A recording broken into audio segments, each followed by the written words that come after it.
Assalamualaikum warahmatullahi wabarakatuh. Kami dari kelompok 6 dari MBS 6F akan membahas tentang pelanggan dan perilaku konsumen.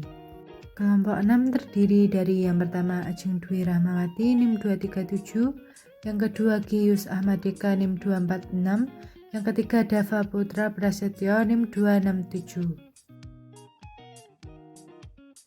Yang pertama, pengertian pelanggan. Pelanggan adalah orang-orang yang kegiatannya membeli dan menggunakan suatu produk, baik barang maupun jasa secara terus-menerus. Pelanggan atau pemakai suatu produk adalah orang-orang yang berhubungan secara langsung maupun tidak langsung dengan perusahaan-perusahaan bisnis. Lalu pengertian konsumen. Konsumen merupakan faktor penting di dalam perusahaan. Karena dengan adanya konsumen, maka perusahaan dapat menjual, memasarkan, dan menawarkan produknya. Undang-Undang Nomor 8 Tahun 1999 tentang Perlindungan Konsumen menyebutkan bahwa pengertian konsumen pasal 1 angka 2 adalah setiap orang pemakai barang dan jasa yang tersedia dalam masyarakat, baik bagi kepentingan sendiri, keluarga, orang lain maupun makhluk hidup lainnya, dan tidak untuk diperdagangkan.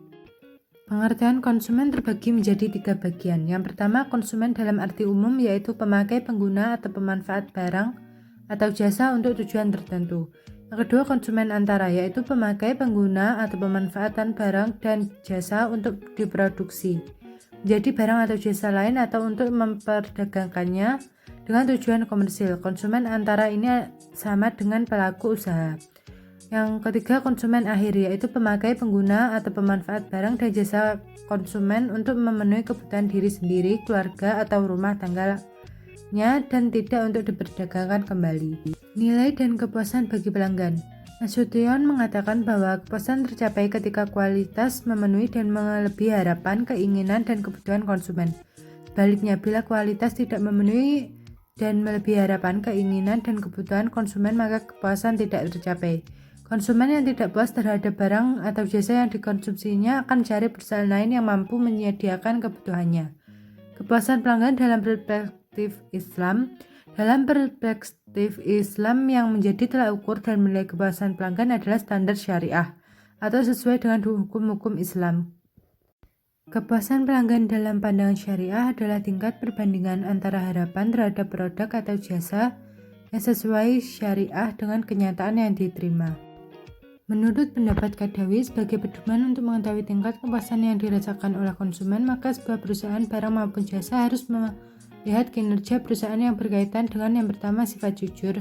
Sebuah perusahaan harus menanamkan sifat jujur pada seluruh personel yang terlibat dalam perusahaan tersebut. Yang kedua, sifat amanah. Amanah adalah mengembalikan hak apa yang saja kepada pemiliknya, tidak mengambil sesuatu melebihi haknya, dan tidak mengurangi hak orang lain. Yang ketiga, benar. Berdusta dan berdagang sangat dikecam dalam Islam, terlebih lagi jika disertai dengan sumpah palsu atas nama Allah. Faktor-faktor yang mempengaruhi kepuasan pelanggan. Yang pertama, kualitas produk. Pelanggan akan merasa puas jika hasil yang ditunjukkan berkualitas. Yang kedua, kualitas pelayanan dan jasa. Pelanggan akan merasa puas jika mereka mendapatkan pelayanan yang baik. Yang ketiga, emosi. Pelanggan akan merasa bangga dan mendapatkan keyakinan bahwa orang lain kagum terhadap dia bila menggunakan produk tersebut. Yang keempat, harga. Produk yang punya kualitas sama tapi harga yang relatif murah akan memberikan nilai yang lebih tinggi. Yang kelima, biaya. Pelanggan tidak perlu mengeluarkan biaya tambahan, tidak perlu membuang waktu.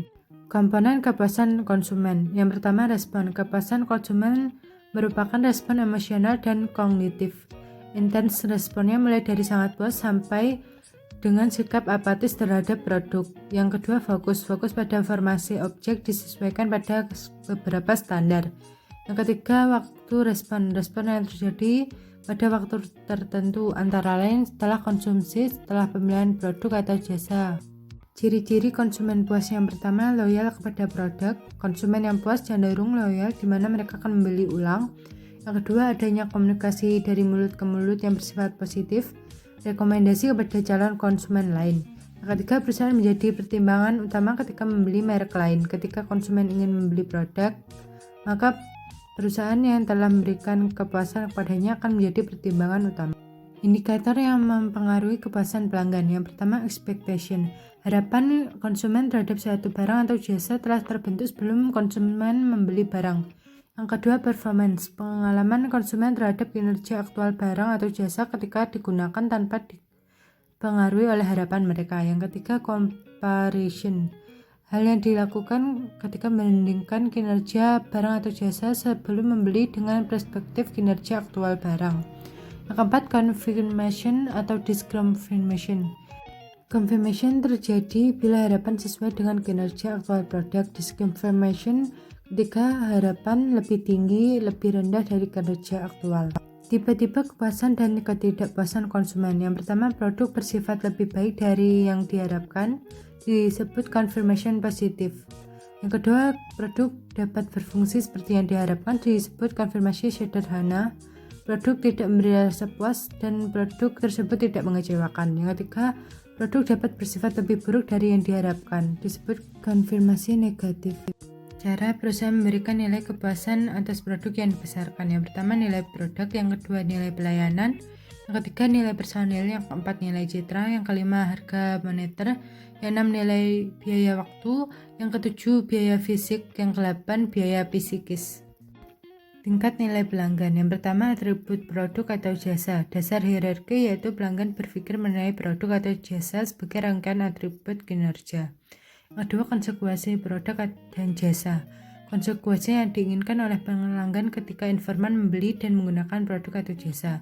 Yang ketiga, maksud dan tujuan pelanggan. Maksud dan tujuan pelanggan yang dicapai melalui konsekuensi tertentu dari penggunaan produk. 4 dimensi yang membentuk nilai pelanggan, yaitu emotional value, yaitu utilitas yang berasal dari perasaan. Yang kedua, social value, yaitu dari kemampuan produk untuk meningkatkan konsep sosial. Yang ketiga, quality atau performance, yaitu utilitas yang didapat dari produk karena reduksi biaya jangka panjang. Yang keempat, price atau harga. 3 nilai pelanggan dalam memilih produk atau jasa. Yang pertama, nilai dipikirkan pelanggan. Yang kedua, nilai pelanggan total. Yang ketiga, biaya pelanggan total, yaitu sekumpulan biaya yang harus dikeluarkan pelanggan untuk mengevaluasi, mendapatkan, menggunakan, dan membangun tawaran pasar tertentu. Cara mempertahankan nilai kepuasan dari pelanggan. Tahap awal yang dapat dilakukan dalam membangun nilai pelanggan adalah dengan memahami kebutuhan pelanggan. Dengan cara promosi, kegiatan komunikasi pasar, dan melakukan perancangan dan pengendalian kualitas yang efektif. Setelah memahami kebutuhan pelanggan dengan melakukan perancangan serta pengendalian kualitas yang efektif, baru kemudian membuat kualitas yang super bagi pelanggan. Pada kualitas produk diterima oleh pasar, maka terbentuk nilai pelanggan. Nilai pelanggan tinggi akan menghasilkan keuntungan pertumbuhan nilai saham yang tinggi pula.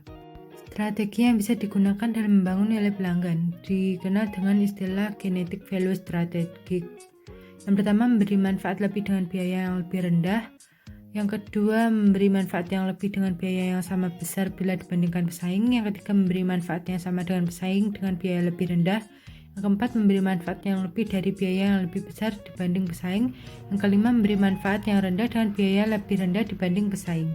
3 pendekatan yang dapat dilakukan oleh perusahaan untuk menciptakan nilai pelanggan yang baik. Yang pertama, ekonomi value to the customer. Dapat diciptakan jika perusahaan dapat meningkatkan profitabilitas pelanggan. Yang kedua, differential advantage. Dapat diciptakan jika pelanggan mempunyai perspektif bahwa produk itu layanan yang ditawarkan oleh perusahaan memiliki keunggulan. Ketiga, brand development. Dapat diciptakan dengan membentuk atribut, manfaat, dan personifikasi yang dimiliki oleh merek tersebut.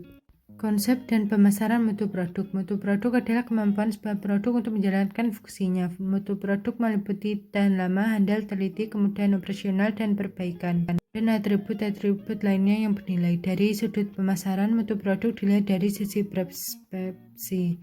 Mutu dibagi menjadi dua, yaitu performance quality dan conformance quality. Mutu dalam pandangan Islam lebih dikaitkan dengan kehalalan produk, yaitu dengan memperoleh sertifikat halal dari LPOM MUI. Tujuan sertifikat halal adalah untuk memberikan kepastian kehalalan suatu produk. Nilai produk. Konsumen membeli dari perusahaan apa yang mereka yakini dapat menawarkan nilai tertinggi yang diberikan kepada pelanggan, yaitu perbedaan antara nilai total pelanggan dan biaya total pelanggan. Pertama, nilai total pelanggan meliputi nilai produk, nilai jasa, personil, dan citra.